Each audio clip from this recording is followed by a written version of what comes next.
आज के इस वीडियो में हम विद्यार्थियों को संख्या पद्धति जो कि सीबीएसई बोर्ड या यूपी बोर्ड के विद्यार्थियों के लिए कक्षा 9 की गणित का प्रथम अध्याय है, इसके बारे में आज विद्यार्थी विस्तार से समझेंगे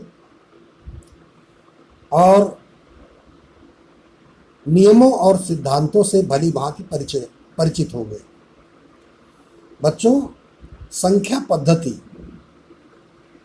अर्थात अंग्रेजी में हम इसको नंबर सिस्टम बोलते हैं और संख्या का तात्पर्य विद्यार्थियों को समझ में आता है कि संख्या अर्थात अंकों के प्रयोग से जब हम निर्माण करते हैं तो संख्याओं का निर्माण करते हैं। अब जब अंकों का प्रयोग की बात चलती है तो बच्चों, आपने शुरुआत में जब पहली कक्षा में आपने गणित पढ़ना प्रारंभ किया तो वहाँ पर इस प्रकार आपने गिनती सीखा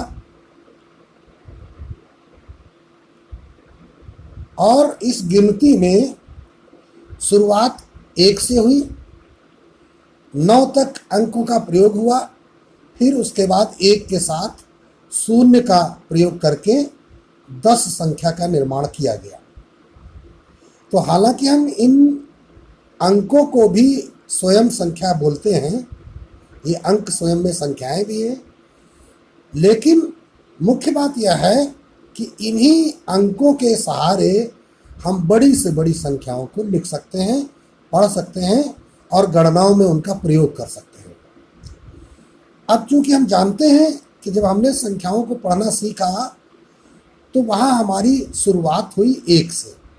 1 से शुरुआत होकर पहली लाइन में हमें 10 तक सिखाया गया, फिर हमें दूसरी लाइन में हमें 11 से 20 तक हमको क्रमशः संख्याएं सिखाई गई, फिर 21 से 30 तक, इसी प्रकार 100 तक की संख्याएं शुरुआत में सिखाई गई। फिर आगे कक्षाओं में विद्यार्थियों को संख्याओं का और अधिक विस्तारित स्वरूप पढ़ाया गया, जिसमें आपको 1 अंक की संख्या, 2 अंक की संख्या, 3 अंक की संख्या, 4 अंकों की संख्या और उन पर संख्याओं पर होने वाली विभिन्न क्रियाएं, जोड़, घटाना, गुणा, भाग, मासा, लासा, इस प्रकार अनेक संक्रियाएं अंक गणित के रूप में आपको कक्षा 5 तक पढ़ाई गई। चलिए, अंक गणित के बारे में विद्यार्थियों को अच्छी जानकारी रही है। जूनियर स्तर की कक्षाओं में आपने बीजगणित भी पढ़ा हुआ है, लेकिन अब आज आपको देखना है कि जो ये संख्याएं हैं ये वास्तव में इनके गुण क्या होते हैं। जैसे हम शुरुआत करते हैं प्रथम प्राकृतिक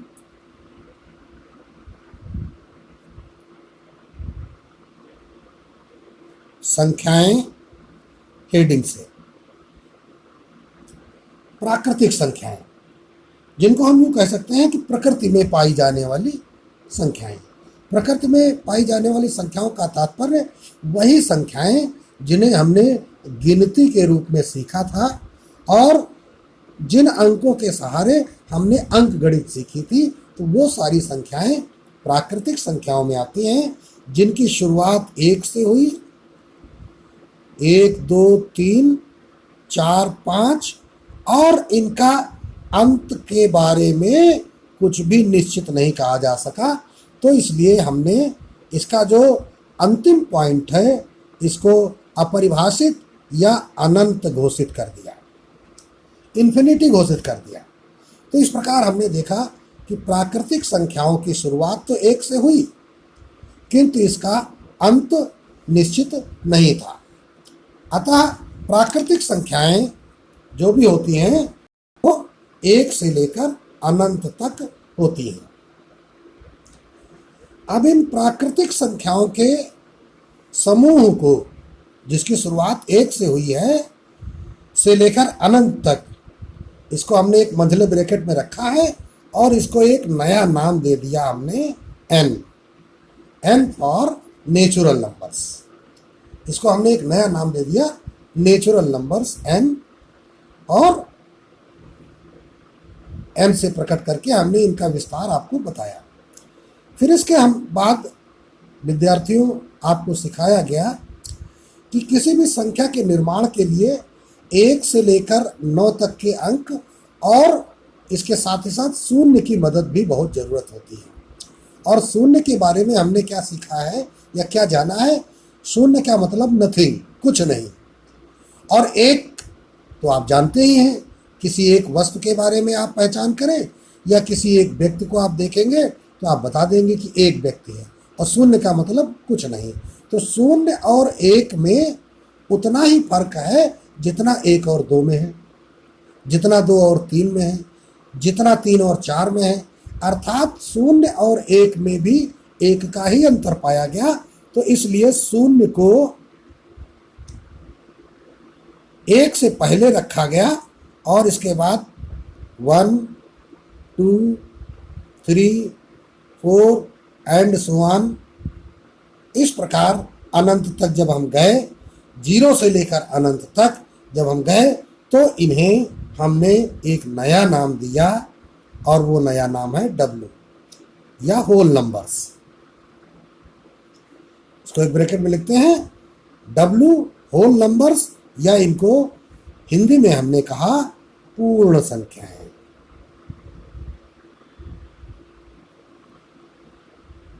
अंग्रेजी में हमने क्या कहा? Whole number.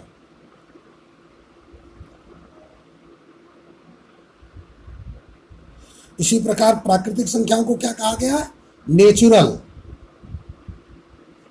Numbers, natural numbers कहा गया। तो यह हो गई पूर्ण संख्याएं। अब इसके बाद बच्चों आपको संख्या रेखा का ज्ञान कराया गया। संख्या रेखा में क्या हुआ कि एक आपको रेखा दिखाई गई और इसके 2 छोर दिखाए गए। मध्य में एक बिंदु आपको 0 दर्शाया गया और फिर इसके बाद आपको सिखाया गया कि 0 से दाईं ओर 1, 2, 3, इसी प्रकार बिंदु होते होते कहाँ तक चले जाते हैं? अनंत तक चले जाते हैं।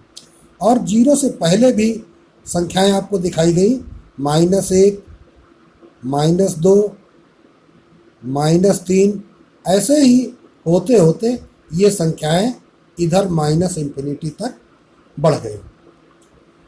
अब हमने क्या देखा कि संख्याओं के बारे में जब हमने जाना कि संख्याएं 0 से जितनी संख्याएं दाईं ओर होती हैं उतनी ही संख्याएं 0 के बाईं ओर भी होती हैं। अर्थात एक तरफ अगर हमने संख्या 1 नाम लिया है तो दूसरी तरफ हम -1 को भी देख रहे हैं। अगर हमने किसी संख्या को 2 के रूप में माना है तो दूसरी तरफ हमें ये संख्या -2 के रूप में भी दिख रही है। अर्थात ये सारे संख्याएं जो कि संख्या रेखा पर प्रदर्शित है, तो इन्हें फिर एक नया नाम सामूहिक रूप में दिया गया, पूर्णांक। इनका सामूहिक रूप में क्या नाम दिया गया? पूर्णांक दिया गया। अब 0 यहाँ पर इनके ठीक बीचों बीच में है। अगर हम इस 0 को छोड़ दें, इस 0 को छोड़ दें और 0 के ठीक बगल से, ये देखिए हमने एक सर्कल बनाया है। हमने क्या कहा? 0 वाला जो बिंदु है उसके ठीक बगल से अगर हम इधर की ओर लिमिट लें तो इधर की संख्याओं को हम धन पूर्णांक बोलते हैं। और इस 0 से बाईं ओर की ओर जब हम बढ़ेंगे और इधर की समस्त संख्याएं जब हम देखेंगे तो इन्हें हम ऋण पूर्णांक कहते हैं।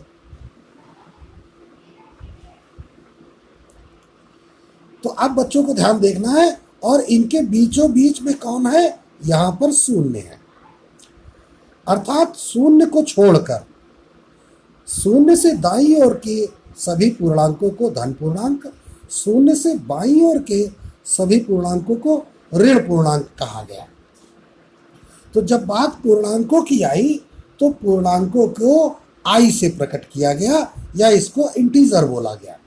इसको प्रकट किया गया आई से, और आई से प्रकट करने के साथ क्या बताया गया कि -∞ से होते हुए -3, -2, -1, फिर 0, फिर 1, फिर 2, फिर 3 से होती हुई ये +∞ तक इनका विस्तार होता है, पूर्णांकों का विस्तार। इसी प्रकार जो हमने धन पूर्णांक चुने हुए हैं, तो धन पूर्णांक, चूंकि बात हम पूर्णांक की कर रहे हैं, तो यहाँ पर हम प्लस लगाए और 0 को छोड़कर, तो जब 0 से छोड़कर हम बढ़ेंगे पूर्णांक की ओर तो हमें पहला पूर्णांक मिलेगा 1। हालांकि हमने यहाँ पे बताया कि 0 को छोड़कर यहाँ से लेकर सारा कुछ, तो यहाँ से लेकर सारी संख्याएं धनात्मक होती हैं, और उनमें जब पूर्णांक की बात करी जाएगी तो प्रथम धन पूर्णांक आपको मिलेगा 1। जो शुरुआत का जो धन पूर्णांक मिलेगा वो क्या मिलेगा? 1 मिलेगा। अर्थात धन पूर्णांकों की शुरुआत हुई 1, 2, 3, 4 एंड सो ऑन से लेकर अनंत तक।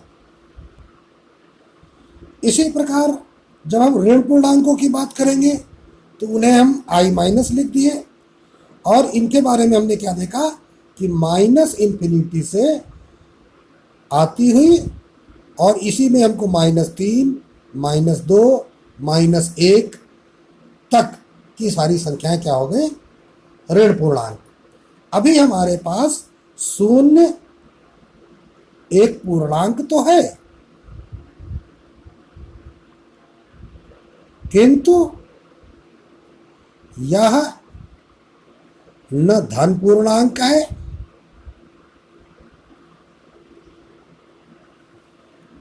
और न ही यह एक ऋण पूर्णांक है। तो 0 के बारे में हमने क्या सीखा कि 0 एक पूर्णांक तो है, लेकिन न ये धन पूर्णांक है और न ही ऋण पूर्णांक है। तो अब शुरुआत से विद्यार्थी एक बार फिर से देखें, क्योंकि बहुत ही महत्वपूर्ण चैप्टर है ये आपके लिए। ये हम पढ़ रहे हैं संख्या पद्धति के बारे में। सबसे पहले बात हुई प्राकृतिक संख्याओं की 1 से लेकर अनंत तक, फिर पूर्ण संख्याओं की 0 से लेकर अनंत तक। 1 सबसे छोटी प्राकृतिक संख्या है, 0 सबसे छोटी कह सकते हैं कि पूर्ण संख्या है। और फिर उसके बाद पूर्णांकों के बारे में जब अध्ययन किया तो हमने देखा धन पूर्णांक, ऋण पूर्णांक, और 0 के बारे में क्या निर्णय लिया गया कि 0 एक ऐसा पूर्णांक है जो ना धन पूर्णांक है और ना ही ऋण पूर्णांक है। अब फिर से आते हैं, पुनः इसी संख्या रेखा पर विचार करना जरूरी है। इधर अभी बताया कि ये -∞ है और इधर ये +∞ है। ये धनात्मक अनंत का सिरा है और ऋणात्मक, ठीक बीचों बीच में हमारे पास क्या है? 0 है। यहाँ पर 1, यहाँ पर 2 और यहाँ पर 3। इसी प्रकार ये संख्याएं आगे बढ़ती हुई अनंत की ओर अग्रसर होती हैं। यहाँ -1, यहाँ -2, यहाँ -3, और इस प्रकार इधर बाईं ओर ये घटती हुई अनंत की ओर अग्रसर होती है। अर्थात पूर्णांकों में अगर पूछा जाए कि सबसे बड़ा धन पूर्णांक बताओ, तो सबसे बड़ा धन पूर्णांक पता नहीं। सबसे बड़ा ऋण पूर्णांक बताओ, तो ऋण पूर्णांक जो है वो जिसकी वैल्यू सबसे ज़्यादा है, जो धनात्मकता के निकट है, वो -1 है। और सबसे छोटा ऋण पूर्णांक पता नहीं है, क्योंकि यहाँ जो -3 है -2 से छोटा है, -2 है -1 से छोटा है। ठीक उसी प्रकार जैसे हम कहते हैं कि 2 और 1 में 1 छोटा है और 2 बड़ा है, ऋणात्मक संख्याओं में यह कथन उल्टा हो जाता है, -2 छोटा है और -1 बड़ा है। अब हमें समझाने की आवश्यकता है कि यदि हम 2 पूर्णांक क्रमागत रूप में इस प्रकार लें, जैसे हमने 1 और 2 ले लिया है, अगर हम विचार करना चाहें कि 1 और 2 के ठीक बीचों बीच कौन सी संख्या होगी, तो बिंदु स्वरूप में तो हम ऐसे प्रकट करेंगे। लेकिन बच्चों, जरा आप विचार करो कि आपके पास 1 रुपया है, आपके भाई के पास 2 रुपए हैं। अब कुछ ऐसा हो कि इन दोनों के बीच में कोई रुपयों की राशि, आप दिमाग लगाएं कि क्या हो सकती है। वह राशि 1 और 2 रुपयों के बीच में हो। तो जब बात रुपयों की होती है तो हम कह सकते हैं कि 1 और 2 के बीच में रुपयों की राशि हो जाएगी 1 रुपया 50 पैसा। एक तरीका तो ये बता देंगे कि बीच में आ जाए 1 और 2 के बीच में, तो 1 और 2 के बीच में क्या होगा, 1.5 हो जाएगा। दूसरा तरीका ये है, इस 1.5 को हम 1 सही 1/2 के रूप में बोल देते हैं, जो कि एक मिश्र भिन्न है और इसको सरल करना आपको सिखाया गया है। 2 एकम 2 1 3/2।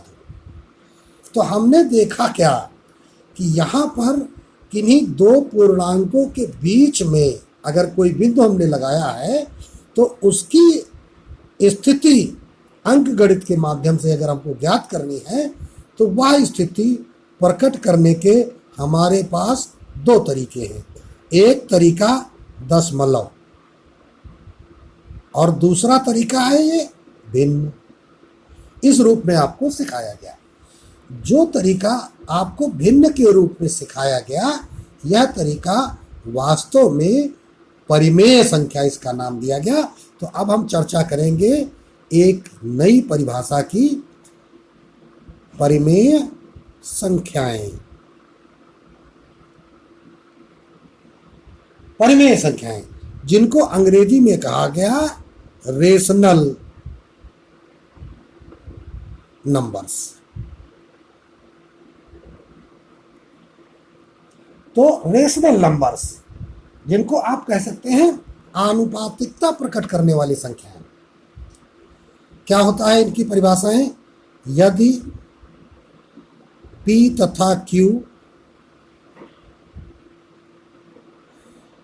दोनों पूर्णांक हो, P तथा Q क्या हो, दोनों पूर्णांक हो, तो P/Q का जो रूप है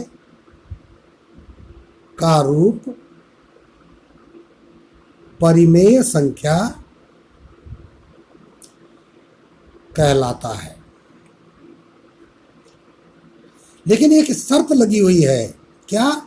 जबकि जो Q पूर्णांक है वो 0 के बराबर नहीं होना चाहिए।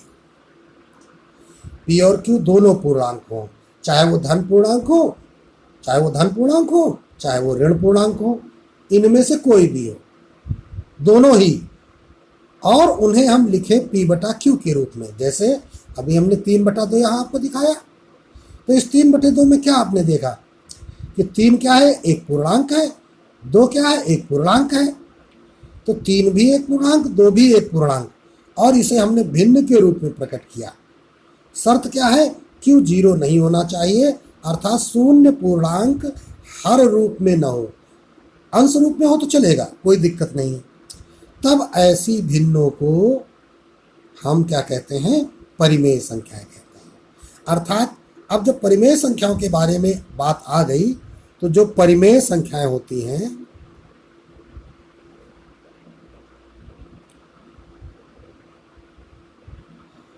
तो बोलचाल की भाषा में हम इन्हें भिन्न भी कहते हैं। बोलचाल की भाषा में हम इन्हें पूर्णांक भी कह सकते हैं, क्योंकि सभी भिन्नें परिमेय होती हैं, सभी पूर्णांक परिमेय होते हैं। जैसे पूर्ण संख्याएं, ये सारी परिमेय होती हैं। प्राकृतिक संख्याएं,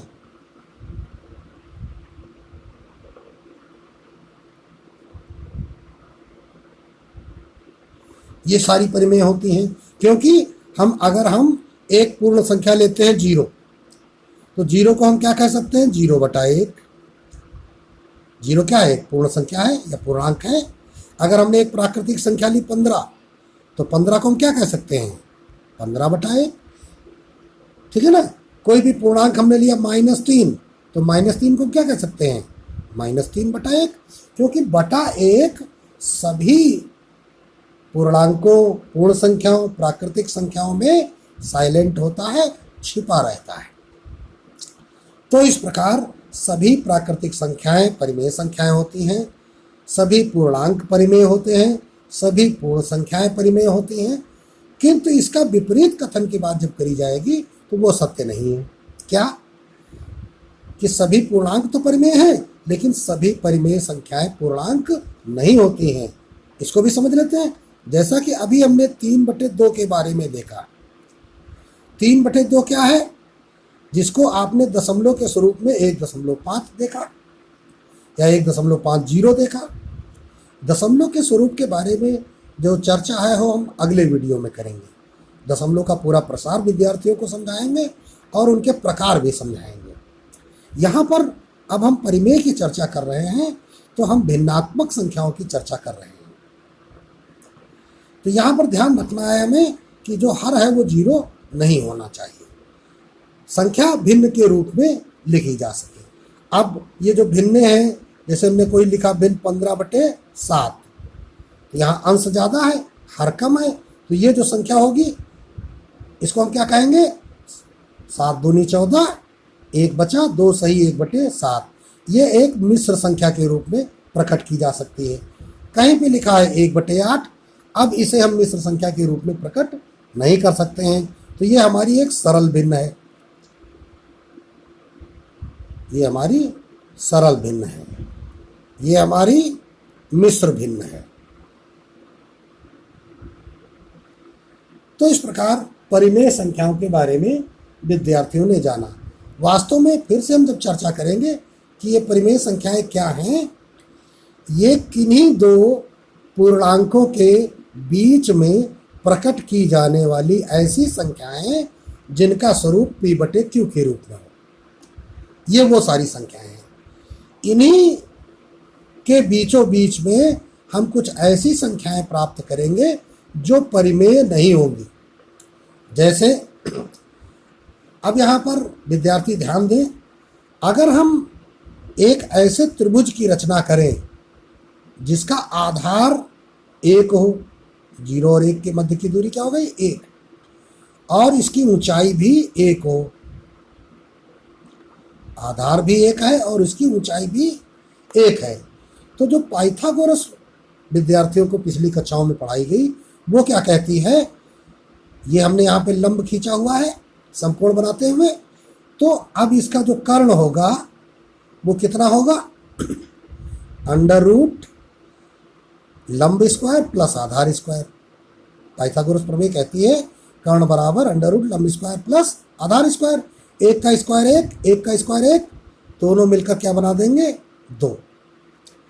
तो यहाँ पर ये जो रेखा है ये किस नाप की है? √2। क्या ये √2 नाप की रेखा इस संख्या रेखा पर प्रकट की जा सकती है? तो जवाब है बिल्कुल की जा सकती है। अब प्रश्न उठता है ये कैसे की जा सकती है?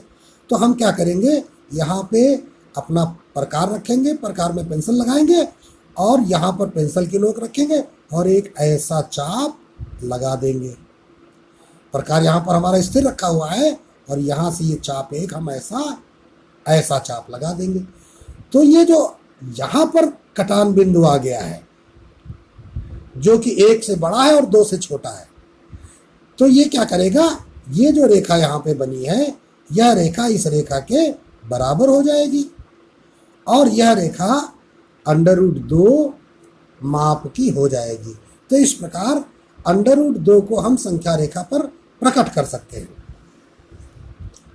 हमने क्या देखा? √2 को हमने क्या किया है? संख्या रेखा पर प्रकट किया हुआ है। और ये जो √2 हमने संख्या रेखा पर प्रकट किया हुआ है, प्रकट करने का भी तरीका आपको समझाया।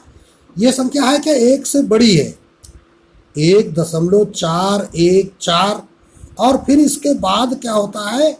जब हम दशमलव की वैल्यू निकालते हैं तो ये वैल्यू दशमलव के विस्तारित स्वरूप में निकलती चली जाती है और इसका अंत नहीं होता है। अर्थात यह √2 संख्या जो हमें प्राप्त हुई है यह परिमेय न होकर के अपरिमेय है। तो इस प्रकार एक नई संख्या का स्वरूप प्राप्त हुआ, अपरिमेय संख्याएं। वे संख्याएं जो किसी पूर्णांक का वर्ग नहीं होती हैं,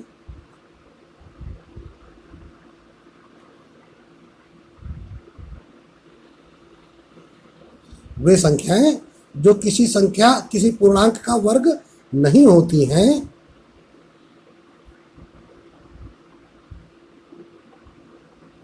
उनका वर्गमूल स्वरूप या वर्गमूल अपरिमेय होता है। अपरिमेय होता है। जैसे अभी हम बात करते हैं √4, तो देखो भाई 4 का वर्गमूल तो निकल आता है। कितना निकलता है? 2। तो √4 क्या है? ये परिमेय है, अपरिमेय नहीं है। जैसे हमने कहा अभी 0.1 और इसका अंडर निकालो, तो 0.1 का अंडर नहीं निकलेगा, इसका वर्गमूल जो है वो नहीं निकलेगा। और इसी जगह अगर 0.01 होता तो इसका वर्गमूल 0.1 निकल आता, 0.1 इसका वर्गमूल निकल आता। तो ये क्या हो गई? ये हमारी संख्या जो है इसका वर्गमूल निकल आया है, तो ये परिमेय है, और जिसका नहीं निकला है ये एक अपरिमेय संख्या है। तो अतः √2, √3, √5, √6 इस प्रकार अनेक अपरिमेय संख्याएं हैं जो कि इस करणीय या वर्गमूल के स्वरूप में है पाई जाती है। तो हम इन सब का जो प्रदर्शन है वो हम इस संख्या रेखा पर कर सकते हैं। तो संख्या रेखा पर जो भी संख्याएं प्रदर्शित की जा सकती हैं, फिर से हम संख्या रेखा विद्यार्थियों के सामने ले आए। संख्या रेखा पर जितनी संख्याएं प्रदर्शित की जा सकती हैं, चाहे वो प्राकृतिक संख्याएं हों 1 से लेकर अनंत तक, चाहे वो पूर्ण संख्याएं हों 0 से लेकर अनंत तक, चाहे वो पूर्णांक हो -अनंत से लेकर +अनंत तक, चाहे वो परिमेय हो भिन्नात्मक स्वरूप में, चाहे वो अपरिमेय हो अंडर रूट के स्वरूप में, इन सारी संख्याओं के समूह को एक नया नाम दिया गया, वास्तविक संख्याएं।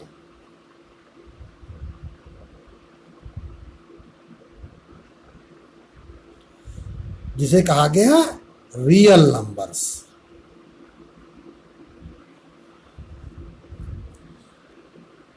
तो जो वास्तविक संख्याएं क्या हो गई? ये समस्त उन संख्याओं का समूह है। अर्थात इस वास्तविक संख्याओं के ग्रुप में प्राकृतिक,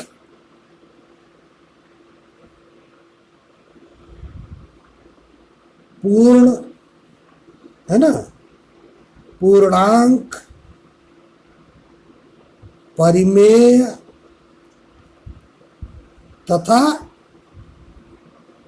अपरिमेय संख्याओं का